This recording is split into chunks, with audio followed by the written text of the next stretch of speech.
आणि हे षडयंत्र जर वेळीच रोखलं नाही आपण तर ही ओळख आपल्याला मिळेल जी हिंदुस्थानच्या नावाने दिली जाणार आहे. आत्ताच नुकतेच या सत्राचे आपले दुसरे मार्गदर्शक जे आहेत विद्रोही सांस्कृतिक चळवळीचे सरचिटणीस आमच्या इस्लामपूरचे सांगलीचे माननीय धनाजी गुरव सर या ठिकाणी उपस्थित झालेले आहेत. बामशेखच्या वतीने मी देखील त्यांचं या ठिकाणी स्वागत करतो. यानंतर आता या ठिकाणी आपल्याला ज्यांच्या आपण आतुरतेने वाट पाहतो त्यांच्या मार्गदर्शनाची त्या माननीय तिस्ता सेटलवाड मॅडम आपल्याला मार्गदर्शन करणार आहेत. तत्पूर्वी त्यांचा एक थोडक्यात परिचय. अर्थात त्या वेल नोन आहेत आणि वेल नोन पर्सनॅलिटीचा ओळख करून देणं हे फार जिकिरीचं काम असतं, परंतु तरी देखील काही कार्यकर्त्यांना त्यांची ओळख व्हावी हा त्यामागचा हेतू. मानवाधिकार क्षेत्रात अर्थात ह्युमन राईट्समध्ये एक नावाजलेलं नाव आहे. मुंबई विद्यापीठातून तत्त्वज्ञान विषयाची पदवी त्यांनी प्राप्त केलेली आहे आणि 1983 पासून त्या daily India, business India, Indian express यासारख्या नामवंत वर्तमानपत्र आणि नियतकालिकांमधून पत्रकारिता करीत आहेत. विशेष काम म्हणजे citizen for justice and peace अर्थात CJP हे वेल नोन आहे. CJP यांच्या त्या सेक्रेटरी आहेत. अत्यंत महत्त्वाची बाब म्हणजे गुजरातमधील जे व्हिक्टिम्स ऑफ कम्युनल व्हायलन्स अर्थात धर्मांधतेचे बळी गेलेले आहेत त्यांच्यासाठी या संस्थेच्या माध्यमातून गुजरातचे मुख्यमंत्री माननीय नरेंद्र मोदी आणि इतर 59 राजकारणी व सरकारी अधिकारी यांच्या विरोधात जे क्रिमिनल ट्रायल आहे त्यांच्या त्या को पिटिशनर आहेत. त्यांचे आजोबा हे भारताचे पहिले अटॉर्नी जनरल होते. पब्लिक अफेअर्स इन महाराष्ट्र या कार्याची दखल घेऊन 2007 साली भारत सरकारनं त्यांना पद्मश्री हा किताब देऊन गौरवलेला आहे. त्याबद्दल अभिनंदन. याशिवाय नुकताच त्यांना इंटरनॅशनल न्यूरनबर्ग ह्युमन राईट अवॉर्ड देखील 2013 हा देखील अवॉर्ड त्यांना प्राप्त झालेला आहे. अशा त्या एक वेल नोन पर्सनॅलिटी आपल्याला या ठिकाणी या विषयावर मार्गदर्शन करतील. मी त्यांना विनंती करतो की त्यांनी या ठिकाणी मार्गदर्शन करावे. माननीय तिस्ता सेटलवाड.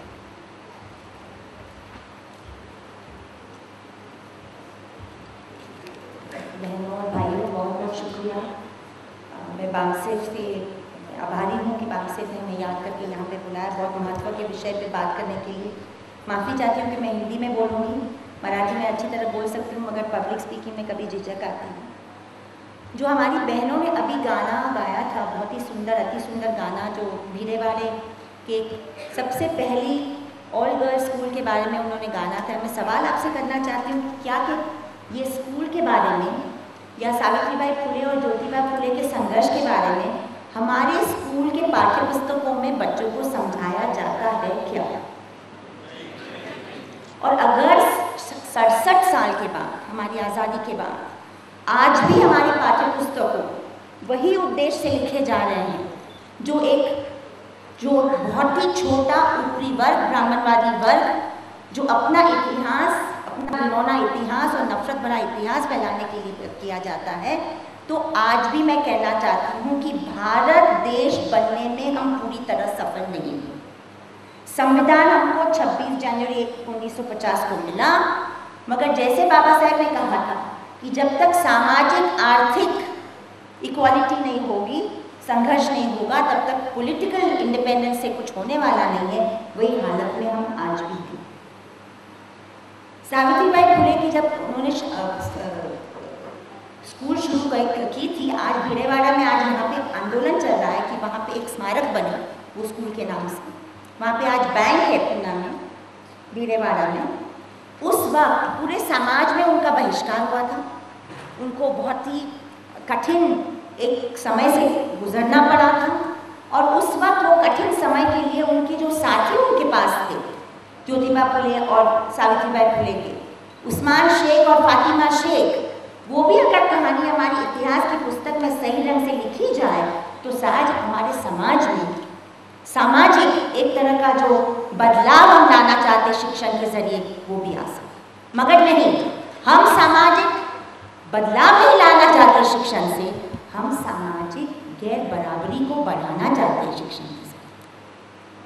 मैं मानती हूँ आज भी कि जब तक हम शिक्षण की व्यवस्था पे ऊपर हम टारगेट हमारा नहीं बनाएंगे तब तक हमारा उद्देश्य पूरा होने वाला नहीं. लोग बकते जाएंगे हिंदू राष्ट्र है, वो राष्ट्र है, ये राष्ट्र है. सवाल है कि हमारे फॉरफादर्स और फॉरमदर्स जो आज़ादी के संघर्ष में वो शामिल थे उन्होंने देखा कि बहुत ही पावरफुल ताकत से लड़ने के साथ साथ विभाजन के लिए। उसके बावजूद उन्होंने एक बहुत ऐतिहासिक निर्णय लिया कि हम एक अपने आप को बराबरी का देश, समानता का देश, समानता का संविधान, जो pluralism, diversity, equality, non discrimination, article 14, 15, 25, 21, 19, अगर वो ऐतिहासिक फैसला हम नहीं लेते तो आज हम ये स्टेज पे खड़े होकर बात नहीं कर सकते। मगर वो निर्णय तो ले लिया, संविधान अपने आप को दे दिया, मगर तब से आज तक और उससे पहले भी वो ताकतें जो संविधान के खिलाफ काम कर रही है, आज भी हमारे समाज में है, आज भी हमारे राजनीति में है, वो बराबरी के खिलाफ है, वो समान। देखिए, सवाल हिंदू राष्ट्र, मुस्लिम राष्ट्र, क्रिश्चियन राष्ट्र का सिर्फ एक नॉमेनक्लेचर या नाम का नहीं है। सवाल एक सोच है। क्या हमें बराबरी और समानता की सोच लोगों में पैदा करना चाहते हैं? कम से कम वो सपना जाग करना चाहते हैं कि हर भारतवासी, गरीब, अमीर, औरत, मर्द, आदिवासी, दलित, मुसलमान, क्रिश्ती, जो भी अपने आप को समझे, वो कम से कम ये धरती पे अपने आप को एक मान सकता है, समान और बराबर मान सकता है। मगर नहीं, आप जब इस तरह के लफ्ज इस्तेमाल करते हैं तो आप ये कहना चाहते हैं कि ये बराबरी हमको नहीं चाहिए, ये बराबरी का सपना भी हमको नहीं दिखाना। ऐसा नहीं कि बराबरी के संविधान के बाद सबको बराबरी मिल गई, ऐसा नहीं होता। उसके लिए लड़ना पड़ता है, संघर्ष करना पड़ता है। आज भी हमारे लोग, आप संघर्ष कर रहे हैं, हम संघर्ष कर रहे हैं, मगर वो सपना दिखाना को भी बंद करना चाहते हैं। ये हमको समझना पड़ेगा कि वो सपना भी लोग ना देखें। ये समझ ले लोग कि एक तबके के लिए ये देश है, बाकी लोग सेकंड क्लास सिटीजन्स है, ये हमको समझना पड़ेगा। मैं मानती हूँ सबसे पहले हमको शिक्षण, इतिहास, सामाजिक शिक्षण जिस तरह पढ़ाया जाता है, शिक्षण जो हर बच्चे को हमारे देश में नहीं मिलता, ये सवालों के जब तक हम हासिल नहीं करेंगे तब तक ये बराबरी का सपना और भी दूर होते जाएगा। ये सिर्फ सावित्रीबाई फुले और ज्योतिबा फुले की कहानी के बारे में नहीं है। साहू महाराज के बारे में आप पढ़ेंगे कभी हमारे इतिहास की पुस्तक में? साहू महाराज न सिर्फ महाराष्ट्र में पढ़ाया जाना चाहिए, सारे देश में पढ़ाया जाना चाहिए। क्या वो पढ़ाए जाते हैं? शिवाजी महाराज के बारे में जो लिखा जाता है, क्या वो सही इतिहास है? क्या वो एक तबके का इतिहास है? मैं आज भी आपको याद दिलाना चाहूँगी, बहुत वरिष्ठ ट्रेड यूनियन के लीडर थे हमारे, ऐसे डांगे साहब, जो हमारे बम्बई में मिल वर्कर्स के साथ उन्होंने बहुत बड़ा संघर्ष का काम किया है। उन्होंने 1951 में एक बहुत बड़ी तकरीर की थी मिल के बाहर खड़े होकर। आज भी मैं आपको विनती करती हूँ कि आप वो छाप के अपने कागज में बांटिए। उसका टाइटल था त्यागते शिवाजी अमजद शिवाजी, और वो उनके लेक्चर में पूरी बात आ जाती है कि शिवाजी किस तरह के राजा थे, रियासतों के राजा थे, सबके राजा थे। उन्होंने मुगलों के साथ वो बात इसलिए नहीं उठाई क्योंकि मुगल मुसलमान था। उन्होंने फ्यूडलिज्म के बारे में, टैक्स के बारे में, बंटवारा, कितना पैसा, कितना उत्पादन का पैसा टैक्स में जाना चाहिए या नहीं जाना चाहिए, उसके ऊपर एक बहस चलाई थी औरंगजेब के साथ। उसके 3 खत भी मौजूद हैं, ऐतिहासिक खत। मगर नहीं, आपको शिवाजी को एक हिंदू राजा बना करके आज के समाज में भेदभाव पैदा करना है, और एक इतने महान पुरुष को आप गैर इस्तेमाल कर रहे हो इस तरह। उनके कैबिनेट में, उनके करीब के लोगों में मुसलमान थे। अगर मुशर्रफ साहब आपके पास आए होंगे तो उन्होंने बताया ही होगा कल सब नाम लिख के, कितने कितने उनके स्टाफ में मुसलमान थे। मगर ये एसएससी के किताब में ये बात नहीं लिखी जाएगी। वो बात लिखी जाएगी कि अफजल खान के साथ झगड़ा कैसे, क्योंकि अफजल खान मतलब मुसलमान। इस तरह के नीच और गलीच सोच के खिलाफ हमें संघर्ष करना जरूरी। इतिहास एक राजनीतिक जरिया नहीं बनाया जा सकता। अगर इतिहास को राजनीतिक जरिया बनाना है तो सामाजिक बदलाव के लिए बनाना है, समाज को बटाने के लिए। मगर हमारी इतिहास की पुस्तक आज के दिन में भी वही छोटी घटिया सोच को बढ़ाते जाते हैं। मैं बहुत सारे एग्जाम्पल्स आपको दे सकती हूँ। बाबा साहेब अम्बेडकर के बारे में उनको किस तरह पेश किया जाता है, महान सत्याग्रह के बारे में कुछ नहीं होगा, धर्म परिवर्तन के बारे में नागपुर में जो हुआ कुछ नहीं होगा, क्योंकि ये इतिहास हम हमारे जनरेशन को, छोटे बच्चों को बताना ही नहीं चाहते। गांधी जी की हत्या के ऊपर भी कुछ नहीं होगा, क्योंकि आप कैसे बताएंगे कि ऐसे आदमी को हत्या करने की क्या जरूरत पड़ी नाथूराम गोडसे, इतने क्या बड़ा खतरा थे कि उनको मारने की जरूरत थी। मैं मानती हूँ कि अगर वाकई हमें भारत देश का जो उद्देश्य और सपना है हमारे आने वाले लोगों को हमारे सबके बीच में बढ़ाना है, तो सबसे पहले हमें शिक्षण परिस्थिति पे, पुस्तकों पे किस तरह के सामाजिक शिक्षण और इतिहास पढ़ाया जाता है उसके ऊपर ध्यान देना है। मैं आपको ये भी याद दिलाना चाहूँगी कि हिंदू राष्ट्र जैसा फ्रेज या सब दो लफ्ज, दो शब्द इंडिपेंडेंस, आज़ादी के बाद 30, 35, 40 साल हमने सुना ही नहीं या बहुत कम सुना।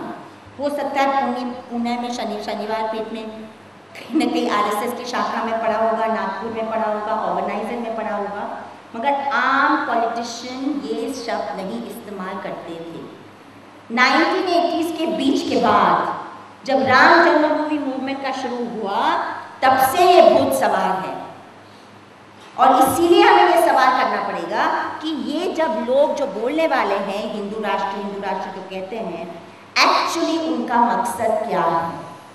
सबसे पहले उनका मकसद है कि हमारे भारतवासियों के बीच में भेदभाव फैलाओ, ताकि हम असली संघर्ष भूल जाए। ये हमें समझना बहुत जरूरी है। अचानक अगर मैं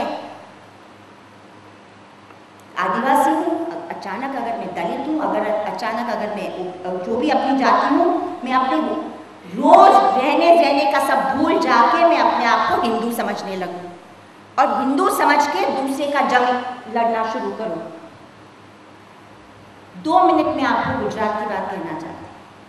गुजरात 2002 के बारे में तो सब जानते हैं, काफ़ी जानते हैं कि गोधरा का बहुत घटिया कांड हुआ, जैसे 59 लोगों की जान गई ट्रेन जलाने में। उसके बाद 2500 लोगों के कत्लेआम हुआ, सबको पता है। मगर कम लोगों को ये पता है कि वही गुजरात में आज भी अहमदाबाद शहर में 200 दलित कॉलोनीज हैं, क्योंकि दलित भाई बहन हमारे दूसरे कॉलोनीज में नहीं रह सकते अहमदाबाद में। अब खुद जाकर देखिए। दूसरी बात, अहमदाबाद शहर, बड़ौदा शहरों में जब हिंसा हुई अल्पसंख्यकों के खिलाफ, तो पहली बार पटेल वगैरह समुदाय भी आगे थे, मगर जैसे हर बात वो इस्तेमाल करते हैं, उन्होंने दलित और आदिवासी भाइयों को भी इस्तेमाल किया। जो बेचारे दलित आदिवासी भाइयों को इस्तेमाल हुआ हिंसा में, उनको 12-13 साल बेल दिलाने में कोई नहीं था, मगर जो उनके लीडर्स थे वो 2 महीने के बाद बेल में निकल चुके। ये सब हमको समझना जरूरी है कि हमारा किस तरह इस्तेमाल होता है और किस तरह हमको फेंका जाता है। वही गुजरात और अहमदाबाद में अलग दलित कॉलोनीज हैं, और अगर दलित बच्चों को स्कूल में जाना है तो एक तरह की स्कूल आपको लेंगी नहीं, जैसे मुसलमानों को भी नहीं लेंगी, आपको भी नहीं लेंगी, और आपको वही स्कूल में जाना पड़ेगा जहाँ पे अल्पसंख्यक होंगे और दूसरे समुदाय होंगे। Ghettoisation is complete, segregation is complete. और रिसेंटली जब ये हिंदू राष्ट्र की बहस की बात चल रही थी इंटरनेट पे, तो मैंने पढ़ा कि हैदराबाद के एक प्रोफेशनल ग्रुप ने सबसे बड़ी बात, डॉक्टर बाबा साहेब अम्बेडकर की तो इतनी बातें हैं कर करके हम थक जाए, मगर मेरे हिसाब से एक बहुत बड़ी बात जो उन्होंने ये की थी कि अगर आपको कास्ट को, समाज में से जाति को अबॉलिश करना है तो इंटर कास्ट मैरिजेस प्रमोट करो। ये इनका कहना था, मानना था। तो आज एक ग्रुप खड़ा हुआ है हैदराबाद में जो कहता है इंटर कास्ट मैरिजेस बंद होने चाहिए, और वो ब्राह्मणवाद ग्रुप है। बोले इंटर कास्ट मैरिजेस होते हैं तो हमारी सब सोच खराब हो जाती है, प्योर नहीं रहती। ये 21वीं सदी के वक्त पे IT प्रोफेशनल्स जैसे लोगों की सोच है। तो तनख्वाह, मॉडर्निटी, एजुकेशन और सामाजिक बदलाव में कुछ कनेक्शन नहीं है। 67 साल की आज़ादी के बाद भी आज हमारे शिक्षण, गरीबी, भूखमरी और सेहत का हाल इतना खराब है कि कम से कम 40% हमारे लोग आज भी शिक्षण और हेल्थ का बराबर इस्तेमाल नहीं कर सकते।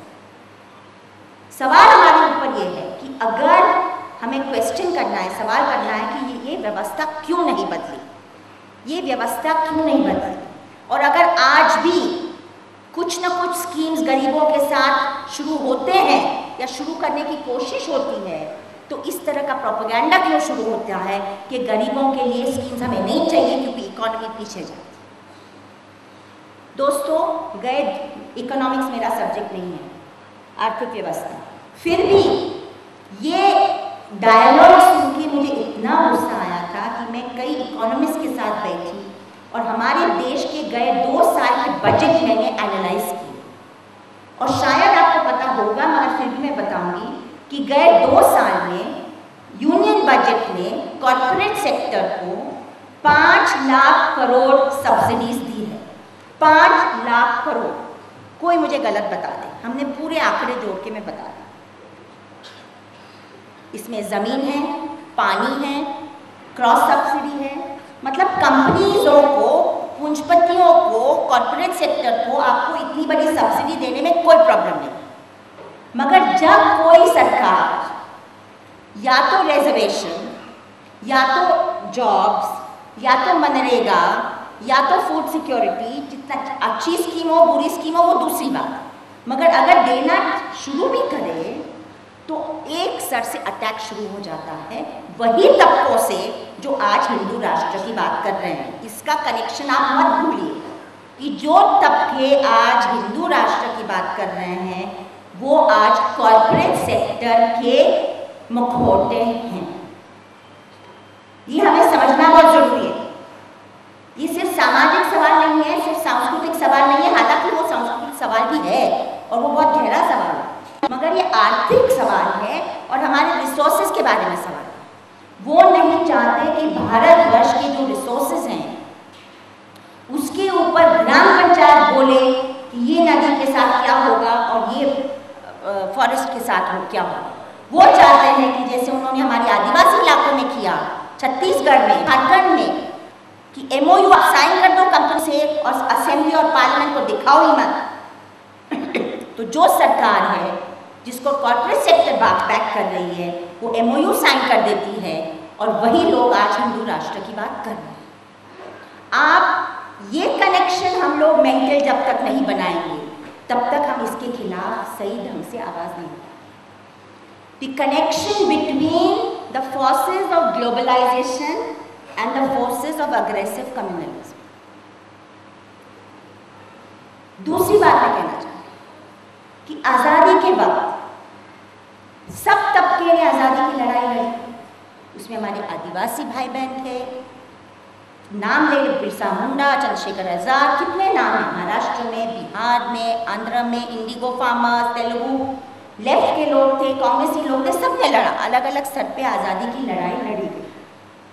अगर एक ही तबके ने ये लड़ाई नैरो, बहुत छोटे ढंग से लड़ी है तो वो कम्युनल फोर्सेस, और उसमें हिंदू राष्ट्रवादी भी शामिल है और मुस्लिम राष्ट्रवादी भी शामिल। ये हमें समझना बहुत जरूरी है। आज़ादी के पहले मुस्लिम लीग आराम से ब्रिटिश के साथ सौदे करने के लिए तैयार थी और RSS भी सौदा करने के लिए तैयार थी, और हिंदू महासभा। वो नहीं चाहते कि भारतवर्ष इस तरह का देश बने जहाँ पे सिटीजनशिप सबको बराबरी की हो, वोट सबका बराबरी का हो, अमीर गरीब औरत मर्द सबको बराबरी का हक हो।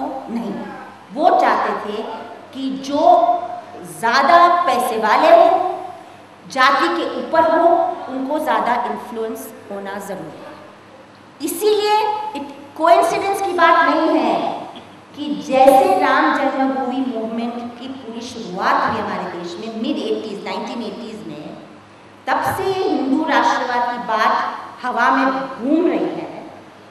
और उस वक्त अरुण शूरी जैसे आदमी ने एक बहुत गलीज किताब छपी बाबा साहब अम्बेडकर के बारे में, वर्शिपिंग फॉल्स गॉड्स। ये कनेक्शन हम कभी नहीं भूल सकते और भूलना नहीं चाहिए। वर्शिपिंग फॉल्स गॉड, पूना में भी उनके खिलाफ बहुत बड़ा एक आंदोलन खड़ा हुआ था जब वो किताब छपी थी। और उसी दरमियान शिवसेना के जरिए बम्बई में रिडल्स अगेंस्ट हिंदुइज्म के ऊपर बहुत बड़ा आंदोलन हुआ। और अगर एक ताकत ने वो आंदोलन का जवाब दिया था, वो हमारे दलित बहुजन ताकतों ने, क्योंकि 10 दिन के अंदर 10 गुना लोग सड़कों पे आए कि हमारे बाबा साहब अम्बेडकर की किताब को हाथ मत लगाओ। शिवसेना धमकी दे रही थी सरकार को कि वो किताब आप मत छापो, रिडल्स अगेंस्ट हिंदुइज्म। ये इतिहास से हिंदू राष्ट्रवादी सोच के लोगों का, उनका टारगेट सिर्फ अल्पसंख्यक नहीं है, उनका टारगेट सिर्फ आज़ाद सोच वाले लोग नहीं हैं, उनका असली टारगेट यहाँ के हमारे दलित आदिवासी हैं, जो उनके लिए सबसे बड़े टकराव और फोर्स है। अगर एक ताकत ये देश में है जो हिंदू राष्ट्रवाद ताकत को ले सकती है और लड़ सकती है, वो बहुजन ताकत, दलित आदिवासी। और इसीलिए वो चाहते हैं कि ये ताकत को बांटो, कोऑप्ट करो, बंटवाओ, ताकि वो ये लड़ाई में हमारे सामने खड़े न हो। ये हमें समझना बहुत जरूरी। बाबा साहब अम्बेडकर ने 1952 में एक इलेक्शन मैनिफेस्टो बनाया था। बम्बई शहर से वो इलेक्शन लड़े थे। वो इलेक्शन मैनिफेस्टो की कॉपी मेरे पास है। पहला, दूसरा, तीसरा पॉइंट में वो यही कहते हैं कि हिंदू नेशन, हिंदू राष्ट्रवाद के खिलाफ खड़ा होना हमारा सबसे बड़ा फर्ज है, क्योंकि हिंदू जातिवाद ने हमें इतने साल ऑप्रेस करके रखा है। ये हमारा इतिहास हम नहीं भूल सकते। कौन सी ताकत हमको कहाँ से टारगेट करना चाहती है, हम नहीं भूल सकते। पूंजीवादी और ब्राह्मणवादी साथ में मिलके ये हिंदू राष्ट्रवाद का भूत आज फैला रहे हैं। और मुझे अफसोस लगता है कि समाज में इस तरह का एक धर्म का एक पूरा हवा फैलाई जा रही है कि हर बस्ती से लेके हर कॉलोनी में हम एक जगह पे 15-20 फेस्टिवल्स अब मनाने शुरू हो गए हैं। हम ज़्यादा सुपरस्टिशियस हो गए हैं, हम ज़्यादा पैसे ये चीज़ों में खर्चा करते हैं और शादियों में खर्चा करते हैं। सामाजिक बदल के सवाल किसी को हिम्मत नहीं है कि कोई उठाए, कोई लीडर नहीं उठाता।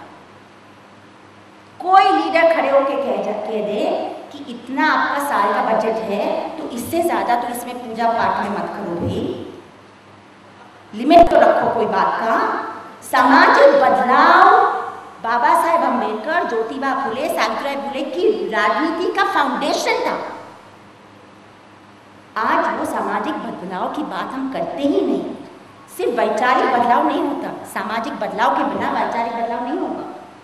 ये सवाल हमको पूछना पड़ेगा कि हम शादी में कितना खर्चा करें, हम दहेज देंगे या नहीं देंगे, हम लड़की और लड़के के बीच में बराबरी हम करेंगे या नहीं करेंगे। हम अपने आप से ये सवाल नहीं करेंगे तो हमारी राजनीति में बदलाव कैसे आएगा? क्या हिंदू मुसलमान बच्चे आपस में दोस्त बन सकते हैं या नहीं बन सकते? स्कूल में बैठ सकते हैं या नहीं बैठ सकते हैं? अगर बीच में शादी भी हो जाए तो हम खड़े रहेंगे उनके साथ या उनके विरोध में? ये सवाल बहुत मूल्य सवाल है जिसके ऊपर हम सबसे फेर लेते हैं, क्योंकि ये कठिन सवाल है और हमको कोई ताकत से मुकाबला नहीं करना है।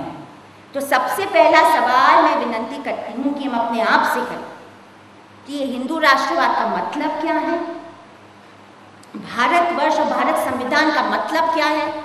अगर बाबा साहेब अम्बेडकर जैसे इंसान वो संविधान नहीं लिखते तो क्या ये बराबरी और धर्मनिरपेक्षता के जो मूल उसमें हैं वो होते? और अगर हैं और वो उनकी देन है तो उसको एक्चुअली समाज में हकीकत, वो सपने को हकीकत बनाने में हमको आगे क्या करना है? ये बहुत कठिन सवाल।